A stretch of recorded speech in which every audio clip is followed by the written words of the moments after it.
ગઈકાલે બોટાદ એલસીબી દ્વારા એક વ્યક્તિની ધરપકડ કરવામાં આવેલી છે, જેનું નામ છે મહેશભાઈ કિસ્મતભાઈ ઈસાબલિયા. એ વિગત એવી છે કે એ પોતાની જાતને રો એજન્ટ તરીકે પોતાની ઓળખ આપતો હતો.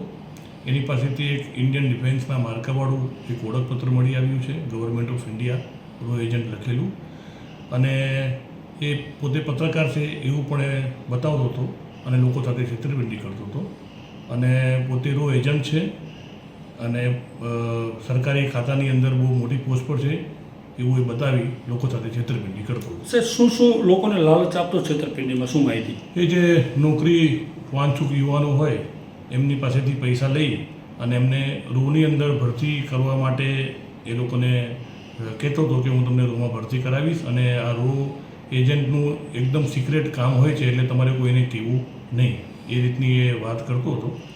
હાલમાં મારે બોટાદની જનતાને એવો અનુરોધ છે કે જે પણ વ્યક્તિ આ જે ઈસમના છેતરપિંડીનો ભોગ બન્યા હોય અને આ ઈસમે એમને કોઈક નોકરી બાબતે પૈસા લીધા હોય અને છેતરપિંડી કરી હોય તો તાત્કાલિક બોટાદ ટાઉન પોલીસ સ્ટેશન અથવા અત્રેની કચેરી સંપર્ક કરવો, જેથી તેના વિરુદ્ધમાં આગળની કાર્યવાહી કરી શકાય.